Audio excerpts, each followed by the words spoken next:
I suppose you could call it the realm of my consciousness. I'm someone who no longer exists in the real world, after all, as you well know. It's nothing. I still have enough strength to play the part of a good host. I've always hoped that I'd get the chance to talk to you like this, and now, the time has finally arrived.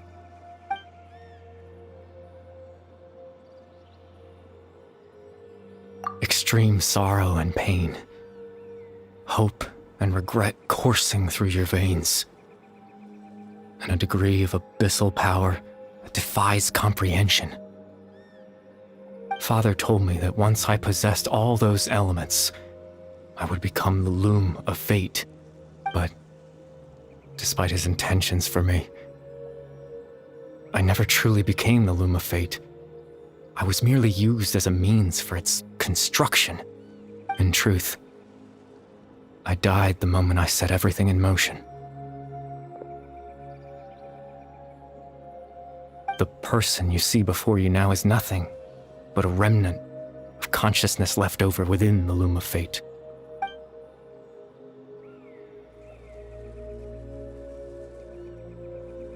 As for your question, the loom of fate is a device capable of weaving ley lines. In its primitive form, it can only be used to create and implant memories. But as more of it is completed, its power becomes stronger and stronger, until finally, it has the power to weave real ley lines of its own. Once fully completed, the moment it gains the power to weave ley lines, it loses the lower-level ability to influence memories. But it also becomes a tool that can change the entire world.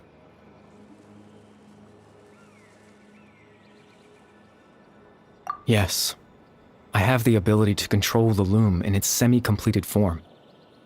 I suppose you can think of it as a form of compensation. After all, its existence cost me my life.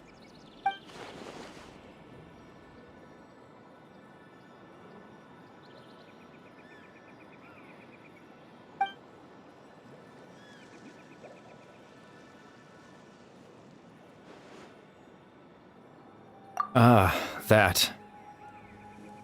I was wrong to implant those memories. I'm sorry I caused so much trouble. Not only for everyone in the village, but for you as well.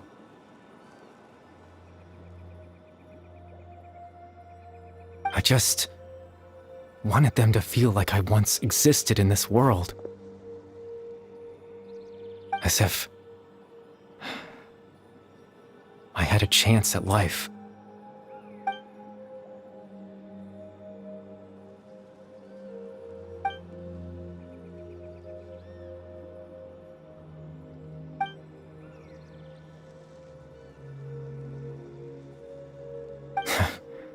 I know what you must be thinking. Why would I do something so meaningless?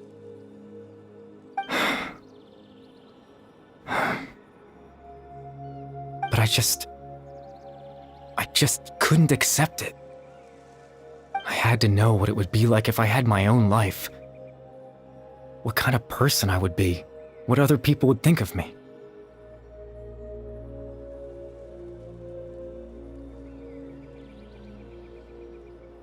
Chief Ahmadiyya, Baram, Granny Jahiyat, Atosa. What would it be like if I could live alongside them? No cataclysm, no curse. Just a quiet life in a peaceful village. I was curious, so I selfishly tried to have my own life. Even if that meant piecing together the version of myself that could have been. One memory at a time. I know it sounds stupid. After all, my life ended a long time ago. Any chance at living was stripped away from me when I was 8 years old. My consciousness left to mature in an illusory world of nothingness. Even the form you see before you was Nothing but an invention based on my father's appearance. An imagined version of what I would look like if I had the chance to grow up.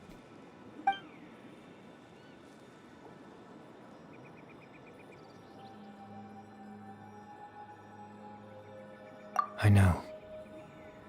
But there's nothing I can do to make them find me.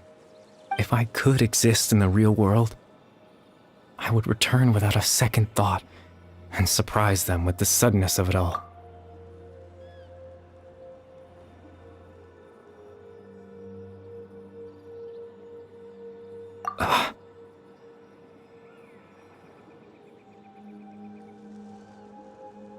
I know.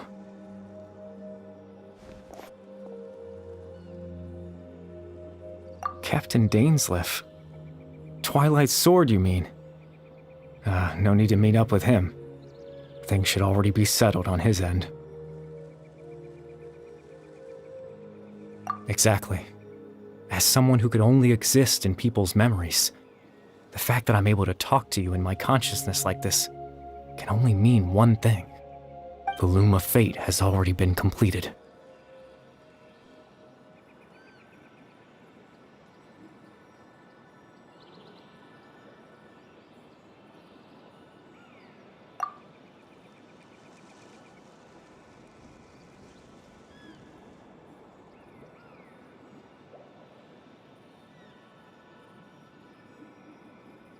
No need to worry about Captain Dainsleif. He's absolutely fine. The only reason he lost the eye was because I happened to guess exactly what he was planning. Captain Dainsleif has had the eye inside his body this whole time, hasn't he? His plan was to lure the Abyss Order to a false location, capitalizing on their pursuit of the eye in order to have the chance to confront the princess. He would then hand the eye to you and tell you to take it away from that location. That way, Captain Dainsleif could accomplish his own goal and ensure that's right, because in his mind, he had given it to you already.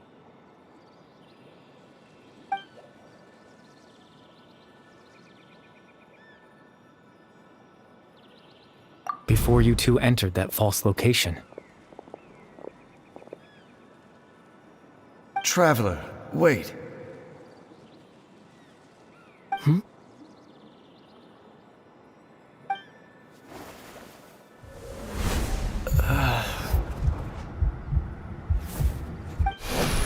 We've no time to lose.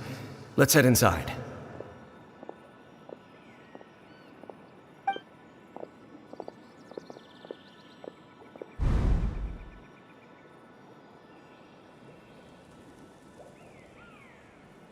That was when I implanted the memory of him handing you the eye.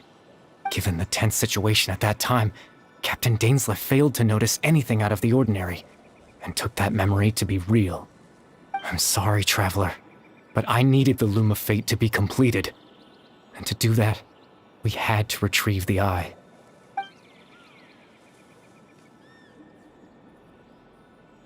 I promise I'm not trying to conceal anything from you, but I truly have no idea what the princess is planning. Tevat's ley line system is deeply entrenched in the planet. Creating new ley lines can neither replace nor extend the ones that already exist. In the face of everything they could be planning, I fear I'm too insignificant to even get a glimpse of the bigger picture. In any case, I had my own use for the Loom of Fate, and my goal, at least, has been achieved. You remember my father, don't you? Clotar Alberic. I believe you saw him in your sibling's memory. After he used the power of the Abyss to restore consciousness to my hilichurl form, I suffered from an indescribable level of mental anguish. To comfort me, my father told me a story, that this was a fairy tale world where I had to take on the form of a little monster. That story managed to dispel my fears, even if just for a moment. My goal was simple, to use the Loom of Fate in its near-completed form, when its ability to create memories was at its strongest, to implant a specific memory into the minds of the hilichurls. In that memory, I would tell them a story, just like my father did for me. It was a story of fairy tales and love. But more than anything, it was the story of us.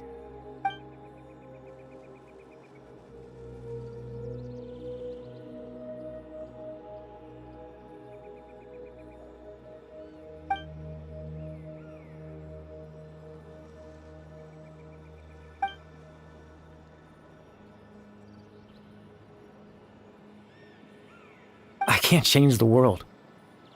Not when I lost the very right to exist within it. If all that's left of my existence is a wisp of residual consciousness tied to the loom of fate. In truth, that trace of my consciousness should have dissipated long ago. My goal was the one thing that allowed me to hold on all this time. But now, the bedtime story is finished. And it's finally time to rest.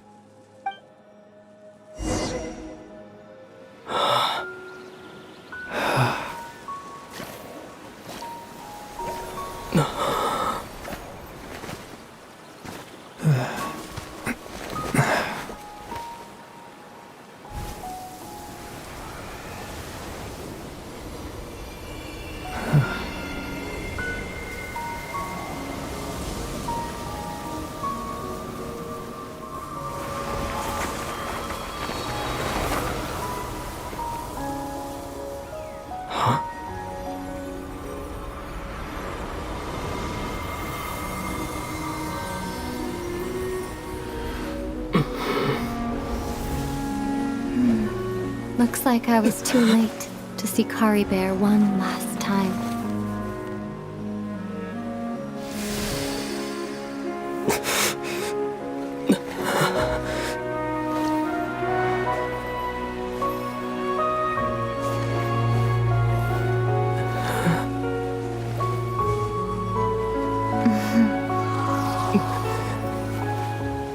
Kari Bear's consciousness is gone, and this space will soon disappear along with it.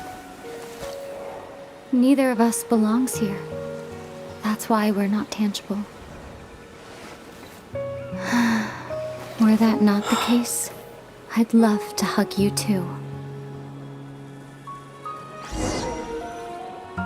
Well, how about a conversation?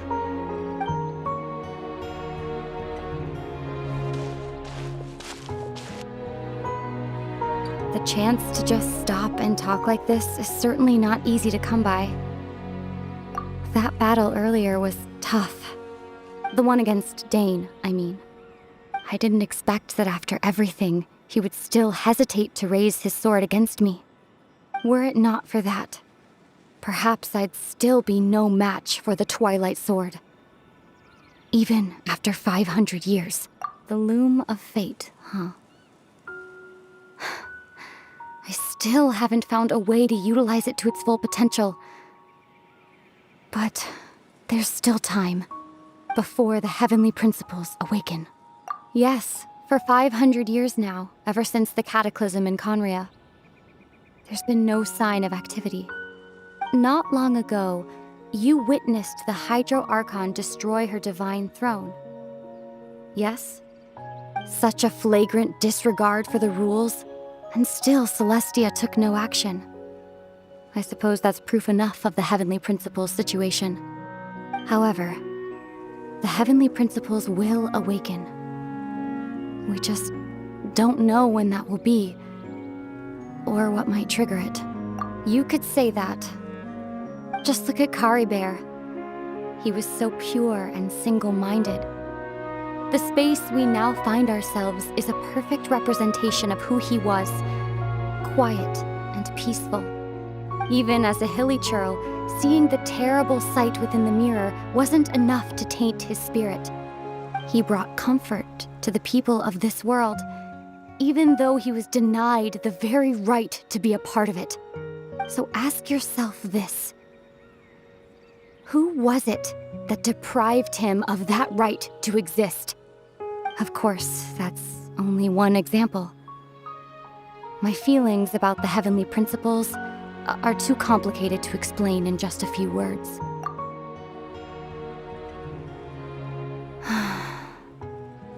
Aether?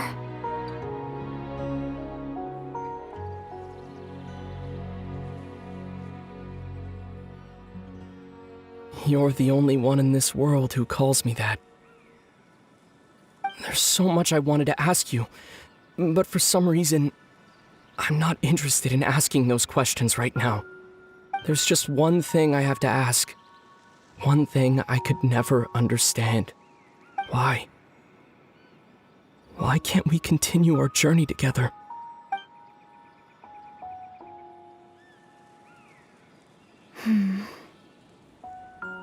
At the end of my journey, I arrived at a place known as the Sea of Flowers at the end. Do you remember?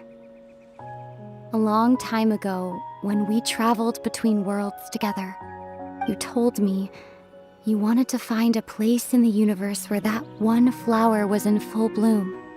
To have a place like that suddenly appear before me.